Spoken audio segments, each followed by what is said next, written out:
So what I've been able to piece together so far is that she spent nearly $21,000 over just a little over a year's time on travel.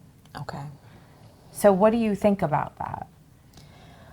Obviously, when you're talking about public funds, you want to ensure that those utilizing those dollars are doing so in a most efficient way as possible, because we know they're limited. We talk every day about the cost and the needs in our school divisions, and so to see what appears to be an excess in use of those dollars is very concerning.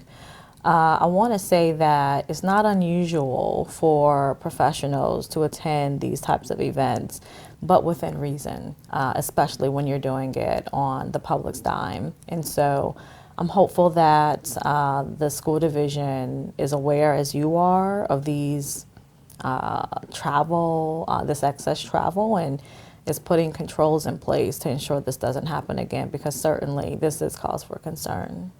Do you think it's fair to, like you said, professionals go to conferences? Yes, we understand that. But do you think it's fair to book a whole week at the site, when the conference is only a couple days, for example? Not on the public's dime, right? So I believe that if you're going there and it's for work and it's for professional business, you should be there for the duration of the event. When you're talking about adding on additional days or additional time spent, that should not be at the public's expense. Certainly not in a school division like the city of Petersburg, where resources are certainly limited for sure.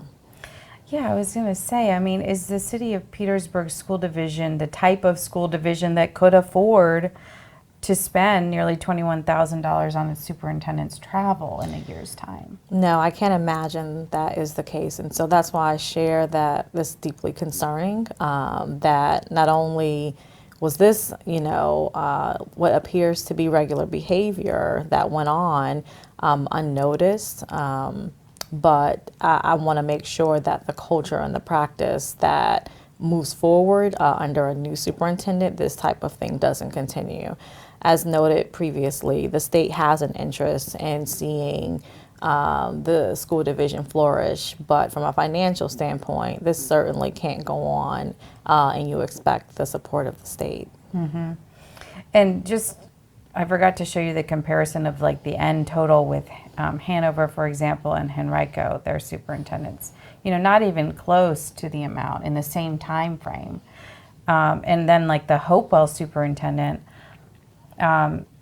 which is, I think, maybe a similar type of school division, Sure. Similar That's correct. Student population.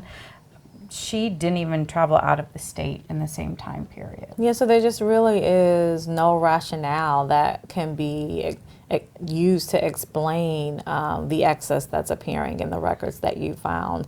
We're talking about school divisions that are also very well resourced, but again, being very efficient with their use of public dollars, and we have to hold that standard for all of our school divisions. This is no exception. And I've tried to contact every single member of the board as well as the board chair.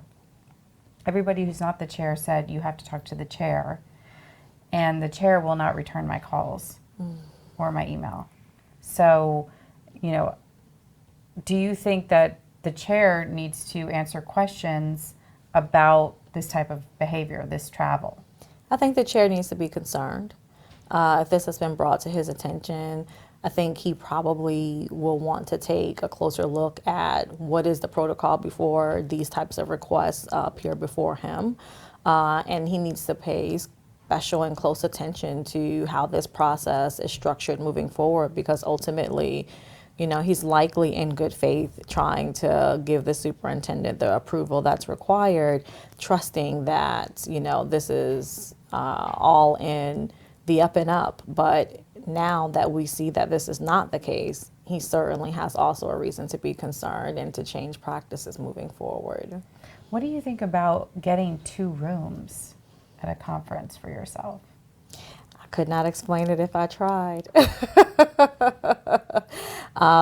Again, I could only go back to the point that we have a responsibility to be efficient with public dollars. And it's one thing to perhaps maybe try to make more of a trip out of a conference you're attending. That's not unusual, but when you use public funds to do so, that's where the problem lies.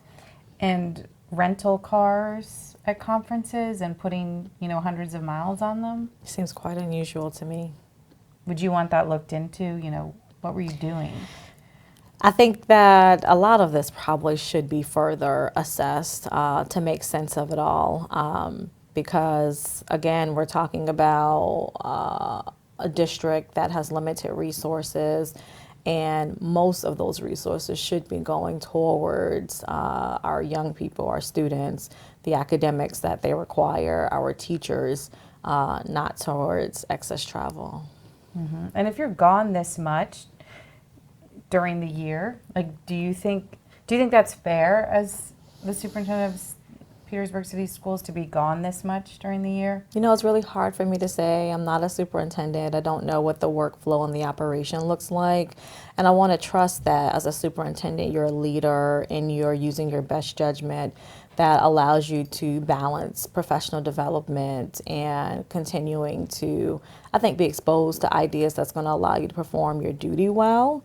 However, again, I go back to the point in saying there also has to be checks and balances, and I believe the superintendent is accountable to the school board, and so they now have a responsibility to make sure that those checks and balances are still properly structured.